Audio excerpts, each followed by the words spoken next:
Fasting has to become your fundamental way of life. It's not fasting like, no. It's that's just the way you live, and we can talk about that later if you like. But fasting is amazing. But infrared sauna for detoxification, fasting. Listen, there are so many different mechanisms by which one can not only live longer, but live healthier. And you can come across all these different inflammatory pathways. And it's the endocrine, it's the liver, it's the leaky gut, it's the toxins, it's the metals, it's lifestyle. But there's one thing that touches all the mechanisms and improves them all, and that's fasting. Fasting improves you metabolically. If it detoxifies you, improves your microbiome, because your microbiome is completely reset by fasting, because all those bad guys die within the first 8 hours of fasting, and just resets your whole gut. And what is the number one way you can release stem cells in your body? Fasting. 300% increase in the release of stem cells, your own stem cells. Not only that, they're yours, they know where to go, and the residence rates is very high. That means they go where the repair needs to be. Fasting. How long do we have to go to get that benefit? You got to get to the point of autophagy. Autophagy will usually occur on the average patient at about 36 hours. On the average patient. Now, if you've been doing some time-restricted feeding, like I eat once a day, and on weekends I'll have 2 meals, sometimes 3 meals. Gradually, the point at which I started making ketones went from 24 hours to 20 hours to 18 hours. And now I start making ketones at about 16 hours. So I really deplete all my glucose from my liver and my muscles very early, and I start making ketones. At that point, I'm going to get a lot of stem cell mobilization. So we all mobilize stem cells, even in our day-to-day lives, but you accentuate it more by fasting. And it's when you really get into some degree of ketogenesis that you really start mobilizing your fat cells. We are all supposed to become a little bit ketogenic, as I've said on many of my talks before. Every now and then we should become ketogenic.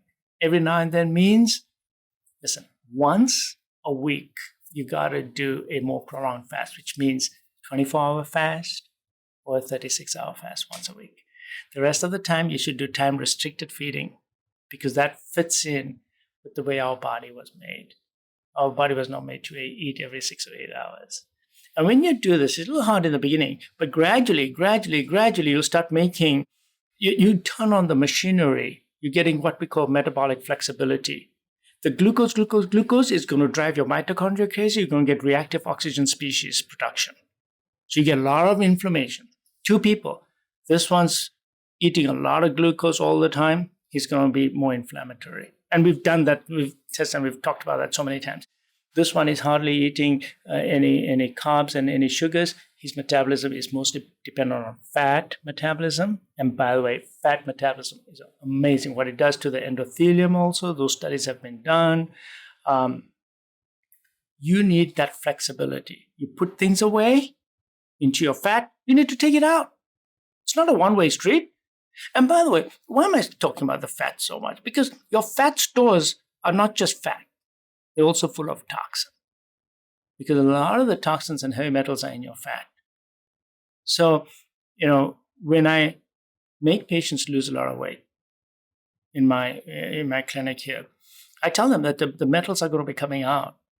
So I got to not only make you fast to do this, and your fat is all coming off, but I got to also make you a better detoxification machine. That's why I'm giving you these supplements for your liver. That's why I'm telling you to cut down your alcohol. That's why I'm telling you to fix your gut as well and change your diet and improve all that, because I want your liver to be good, because all those boys that were stored away are all coming out now. And people who don't do that, they feel sick when they start losing a lot of fat. So you got to take care of that as well. But the point is that when you have this type of metabolic flexibility, it's anti-inflammatory. There's less inflammation when you are producing some ketones. So you need to produce ketones every now and then. It's the time of the body when, because your insulin levels are low, you can move the fat. When your insulin levels are low, you can have autophagy. What is autophagy? Autophagy is when all those cellular debris that's in your cells get turned over because the body needs to become more efficient. But what becomes more efficient is your mitochondria. And remember I said earlier on that all comes down to mitochondrial health. If there's one thing you want to be very clear about today, is that all these things affect mitochondria. They are mitochondrial toxins. When the mitochondria gets toxic, they produce a lot of reactive oxygen species along the electron chain, and they produce low ATP. So you have a bad battery, that's what's going on. You're making too much smoke coming out from that electron chain, and you're not making enough ATP. So this whole machinery is to make your mitochondria better. Fasting gives you mitophagy. The best way to improve mitochondrial function is to do fasting. And you look, just ask my patient, how do you feel? Oh my gosh, I feel fantastic when I'm fasting, because he's got mitophagy and he's got autophagy. So you start doing more and more autophagy earlier in your fast than later in your fast. It has to be a lifestyle. You just have to periodically become ketotic. You just have to do it. And my patients, I've taught them how to become ketogenic through fasting. And most of my patients, I tell them to do 18-6 every day. Every day. That should just be your lifestyle. 18-6. That means for 18 hours you are fasting, 6 hours you got the time to eat. And then, depending on who you are and what you need, like, look, I told you my calcium score is 0. Why do I need to do this? Because I want to stay healthy. I need my reparative processes. So I do this. But let's say you have diabetes and you're obese. Then you do 18-6. But then I also will tell you, okay, you've done this, fair. Now I want a 3-day water fast from you because you weigh too much. You need to lose 45 pounds. And the way you're going to do this is you're going to give me a 3-day water fast. So what's so good about that? Look, when you lose the fat in a fast, it's all coming out from your viscera and all the inflammatory markers go down. But the biggest change is not that. The biggest change is when you break your fast and you start eating again. Now, who's eating? That body is totally different from before.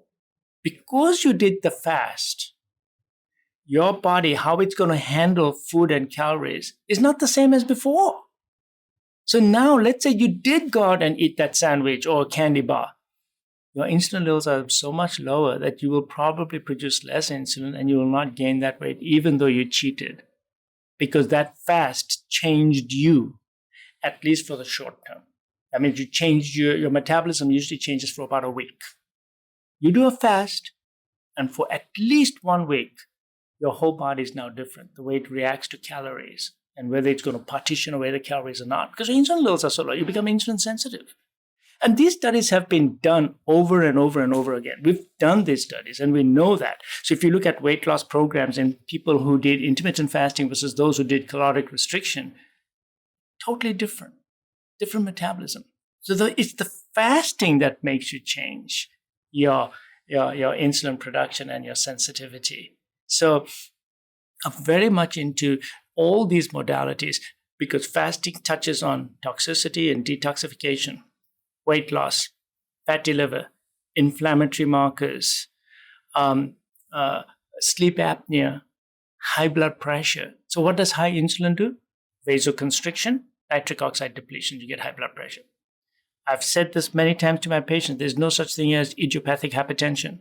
Hypertension is either because you have no nitric oxide, and the commonest reason is you have too much insulin in your body, or you have sleep apnea that has not been diagnosed. Number 1 and number 2. There's a few more at the bottom. But hypertension doesn't mean that you're going to be on blood pressure medicines forever. You have a metabolic derangement. That's why you have high blood pressure. So when you start fasting, your insulin levels come down, and guess what happens to the blood pressure? It's gone. My blood pressure is gone. So I see that just about every week where the patients come to me and say, can I get off this blood pressure medicine? My blood pressure is only 95 now. Boom, take them off the blood pressure medicine because their insulin levels have come down. If you enjoyed that clip, you're going to want to head over here and catch the full episode. I'll see you over there. A lot of coronary artery disease is very silent. That plaque is silently sitting there in millions of people without them even knowing. And there are ways to find this out now. We have the technology. It's just not